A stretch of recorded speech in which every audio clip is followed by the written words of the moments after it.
Hi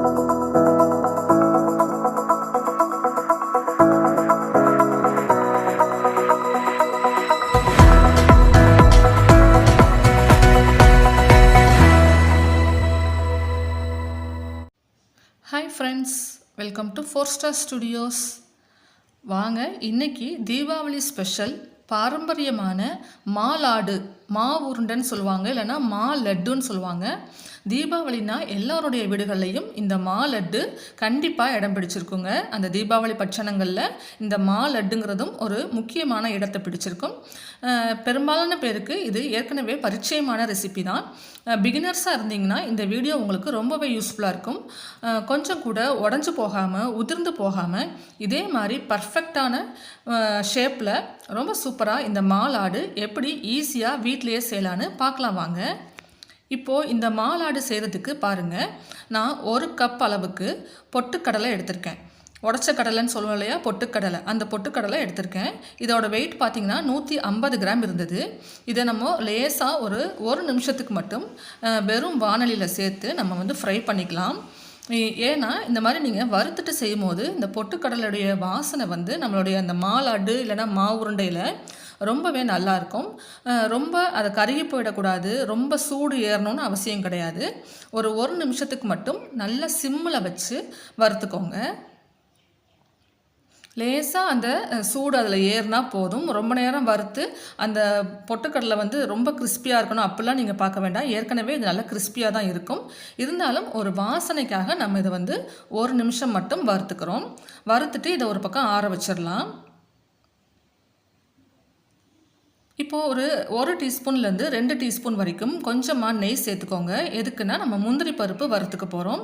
இந்த லாடில் முந்திரி பருப்புங்கிறது optional தான், நீங்கள் விருப்பப்பட்டால் போட்டுக்கலாம், இது இல்லாமல் கூட செய்யலாம். நான் இன்றைக்கி கொஞ்சமாக முந்திரி பருப்பு எடுத்து 2 உடச்சி வச்சுருக்கேன்.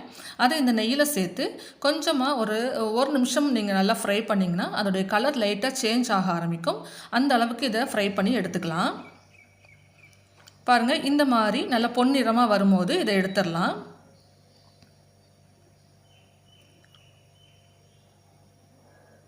இதையும் ரெடியாக வச்சுக்கோங்க.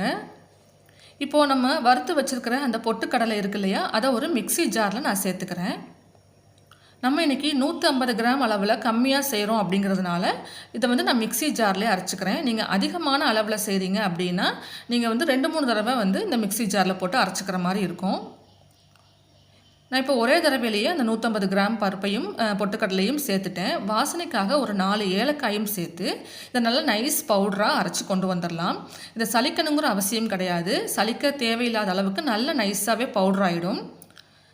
இப்போ இது கூட இனிப்புக்கு சர்க்கரை சேர்த்துக்கலாம். இதில் பாருங்கள், நம்ம எந்த கப்பில் நம்ம பொட்டுக்கடலை எடுத்தோமோ அதில் 3/4 கப் அளவுக்கு சர்க்கரை சேர்த்துக்கோங்க. இதுவே ரொம்ப ரொம்ப சரியான இனிப்பாக இருக்கும். இதை விட கம்மியாக வேணும்னா நீங்கள் கொஞ்சமாக குறைச்சிக்கலாம். சர்க்கரையை தனியாக பவுட்ரு பண்ணி இந்த பொட்டுக்கடலை பொடியோடு நம்ம மிக்ஸ் பண்ணிக்கலாம். ஆனால் அதை விட இது மாதிரி ஒரு தடவை பொட்டுக்கடலை மாவோடு சேர்த்து சர்க்கரையை நல்லா அரைச்சி இன்னொரு தடவை அரைச்சி கொண்டு வந்துட்டால் நல்லா நமக்கு ஈவனாக பிளெண்ட் ஆகிரும். அந்த பொட்டுக்கடலை மாவும் சர்க்கரையும் நல்லா ஈவனாக பிளெண்ட் ஆகிரும். அதனால் நான் இதிலேயே ஒன்றா சேர்த்து அரைச்சிட்டேன். இப்போ இதை ஒரு பிளேட்டில் கொட்டி வச்சுக்கோங்க. நம்ம வறுத்து வச்சுருந்த முந்திரி பருப்பு இருக்கு இல்லையா, அதையும் இதில் சேர்த்துக்கலாம்.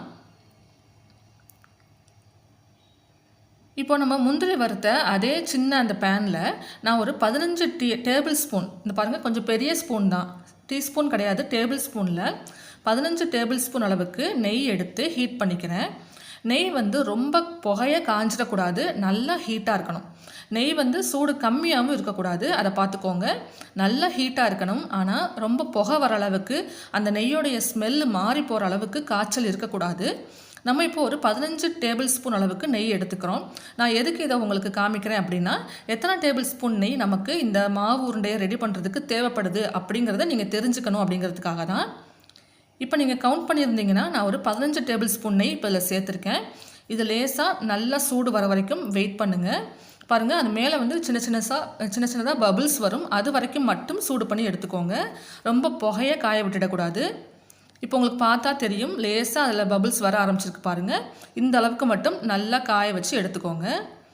இப்போ ஒரு ஸ்பூன் வச்சு நம்ம இந்த மாவு உருண்டையை நம்ம ரெடி பண்ணி போகிறோம். அந்த ஸ்பூன் வச்சு நம்ம கலந்துக்கிட்டே வரணும். கொஞ்சம் கொஞ்சமாக இந்த சூடான நெய்யை சேர்த்துக்கிட்டு இந்த ஸ்பூன் வச்சு நல்லா இந்த எல்லா ட்ரையாக இருக்கிற பொட்டுக்கடலை மாவும் கொஞ்சம் அந்த நெய்யில் வந்து மிக்ஸ் ஆகிற மாதிரி நம்ம கலந்து விடணும்.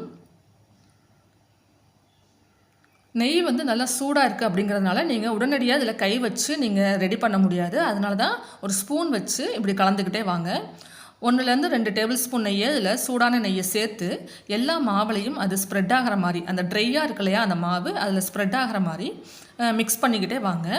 நெய் வந்து நம்ம ஓரளவு தாராளமாக சேர்த்தோன்னா நமக்கு அந்த மாவு உருண்டை சாப்பிடும்போது உங்களுக்கு தொண்டையை பிடிக்கிற மாதிரி இருக்கும். வரன்னு இருந்ததுன்னா நெய் கம்மியாக இருந்தால் தொண்டையை பிடிக்கிற மாதிரி இருக்கும். தேவையான அளவுக்கு நம்ம நெய் சேர்த்து நம்ம மாவு உருண்டை பிடிச்சோன்னா அந்த மாதிரி தொண்டையை பிடிக்காமல் இருக்கும் சாப்பிடும்போது. இப்போ பாருங்கள், நான் உங்களுக்கு இந்த ப்ராசஸ் வந்து ஃபுல்லாக தெரியணும் அப்படிங்கிறதுக்காக கட் பண்ணாமல் அப்படியே காமிச்சிருக்கேன். இப்போ கொஞ்சம் கொஞ்சமாக இந்த சூடான நெய்யை சேர்த்து எல்லா மாவையும் நான் அப்படியே கலந்து கொடுத்துக்கிட்டே வரேன். இன்னும் மாவு உருண்டை பிடிக்க ஆரம்பிக்கலை. ஓரளவு எல்லா மாவுலையும் இந்த நெய் ஸ்ப்ரெட் ஆகிற மாதிரி ரெடி பண்ணி வச்சுக்கிட்டு அதுக்கப்புறமா கொஞ்சமாக நெய் சேர்த்து அந்த நெய் சேர்த்த இடத்துல மட்டும் அப்படியே நீங்கள் உருண்டை பிடிச்சிட்டிங்கன்னா உங்களுக்கு ஈஸியாக பிடிக்க வரும், உதிர்ந்து போகாமல் இருக்கும். அதுக்காக தான்.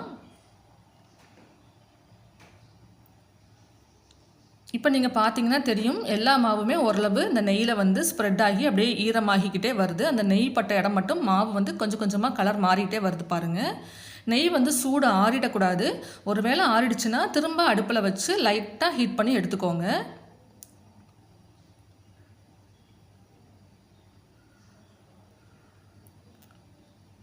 பாருங்கள், இப்போ ஓரளவுக்கு நான் எல்லா மாவையுமே இந்த மாதிரி நெய் சேர்த்து ஓரளவு அந்த மாவு ஃபுல்லாக ஸ்ப்ரெட் பண்ணிட்டேன். ட்ரையான மாவு பூராமே இப்போ நமக்கு நெய் போட்டு நல்லா ஸ்ப்ரெட் பண்ணி விட்டுட்டோம். இந்த மாதிரி பண்ணின பிறகு கொஞ்சம் கொஞ்சமாக நெய் சேர்த்து அந்த நெய் சேர்த்த இடத்துல மட்டும் நீங்கள் அப்படியே உருண்டை பிடிச்சிட்டிங்கன்னா உங்களுக்கு உருண்டை வந்து நல்ல ஷேப்பாக அழகாக பிடிக்க வரும். உடஞ்சி போகவோ உதிர்ந்து போகவோ செய்யாது. இப்போ அந்த ஸ்பூனில் இருக்கிற அந்த மாவையும் எடுத்து விட்டுட்டு இப்போ பாருங்கள், அந்த நெய் சேர்த்துட்டு அந்த நெய் சேர்த்த இடத்துல இருக்கிற மாவு மட்டும் அப்படியே பெசரி டைட்டாக உருண்டையாக பிடிச்சிடுங்க. இப்போ இது ஓரளவு கை பொறுக்கிற சூட்டில் தான் இருக்கும், அதனால் நீங்கள் ஈஸியாக பிடிக்கலாம். ஆனால் சுத்தமாக சூடு ஆறி போயிடக்கூடாது. நல்லா மாவு சூடாக இருக்கும் போதே பிடிச்சாதான் நமக்கு இந்த உருண்டை வந்து பிடிக்க வரும்.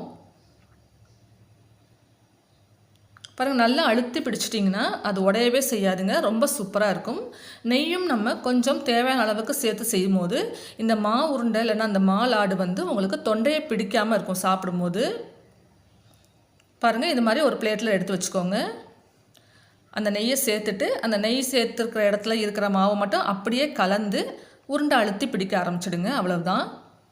ரொம்ப ஈஸியான ரெசிபிங்க. பொட்டுக்கடலை, ஏலக்காய், அப்புறம் வந்து சர்க்கரை, இது 3ஐயும் நம்ம சேர்த்து ஒன்றா பவுட்ரு பண்ணிவிட்டு நெய் சூடு பண்ணி பிடிக்க வேண்டியது தான். ரொம்ப ரொம்ப டேஸ்டியான ரொம்ப டெலிஷியஸான ரெசிபியும் கூட.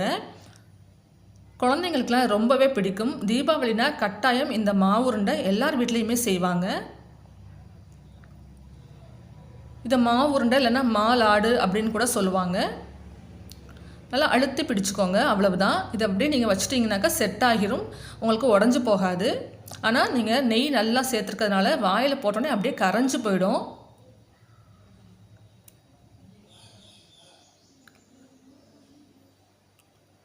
இதே மாதிரி கொஞ்சம் கொஞ்சமாக அந்த நெய்யை சேர்த்து எல்லா மாவையுமே நம்ம நெய்யாக அதாவது உருண்டையாக பிடிச்சு எடுத்துக்கலாம்.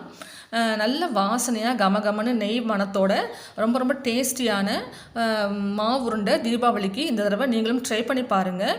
ரொம்ப சூப்பராக இருக்கும். உங்களுக்கும் இதே மாதிரி சூப்பராக வரும். பாருங்கள், நல்ல ஒரு பர்ஃபெக்டான ஷேப்பில் இருக்குது. நான் இதே மாதிரி கொஞ்சம் கொஞ்சமாக நெய் சேர்த்து இன்னும் ஒரு உருண்டை கூட உங்களுக்கு பிடிச்சு காமிக்கிறேன் பாருங்கள். அந்த நெய் சேர்த்துட்டு அது லேசாக சூடாக இருக்குது, அந்த இடத்துல இருக்கிற மாவு மட்டும் அப்படியே கலந்து அழுத்தி பிடிச்சிருங்க. அவ்வளவுதான். இதே மாதிரி எல்லா மாவையுமே நம்ம அழகாக சூப்பராக மாவு உருண்டையாக ரெடி பண்ணிடலாம். நான் இன்றைக்கி எடுத்துருக்கிற இந்த 150 கிராம் மாவுக்கு எனக்கு வந்து 12 உருண்டைகள் கிடச்சிருக்கு. 12 மாவு உருண்டை கிடச்சிருக்கு மீடியம் சைஸில். உங்களுக்கு எத்தனை உருண்டைகள் வேணுமோ அதுக்கு ஏற்ற மாதிரி நீங்கள் பொருள்களுடைய அளவை ஜாஸ்தி பண்ணிக்கோங்க. 150 கிராம் பொட்டுக்கடலை, அதுக்கு 3/4 கப்பு சர்க்கரை, இந்த அளவுக்கு பார்த்திங்கன்னா 12 உருண்டை கிடச்சிருக்கு எனக்கு இந்த சைஸில். நான் எல்லா மாவு உருண்டையும் ரெடி பண்ணிவிட்டு உங்களுக்கு காமிக்கிறேன். பாருங்கள், இப்போ 12 மாவு உருண்டையுமே நான் ரெடி பண்ணிட்டேன். இன்னும் நெய் நமக்கு மிச்சம் இருக்குது பாருங்கள். நம்ம எடுத்த அந்த 15 டேபிள் ஸ்பூனில் இன்னொரு 4 டேபிள் ஸ்பூன் கூட நெய் மிச்சம் இருக்குது. அதையும் உங்களுக்கு காமிக்கணும் அப்படிங்கிறதுக்காக தான் எடுத்து வச்சுருக்கேன். இந்த ரெசிபி இந்த தீபாவளிக்கு ட்ரை பண்ணி பாருங்கள். உங்களுக்கு இந்த வீடியோ பிடிச்சிருந்ததுன்னா லைக் பண்ணுங்கள், ஷேர் பண்ணுங்கள். நம்ம சேனல் 4 ஸ்டார் ஸ்டுடியோஸை சப்ஸ்கிரைப் பண்ணி வச்சுக்கோங்க. தேங்க்ஸ் ஃபார் வாட்சிங்.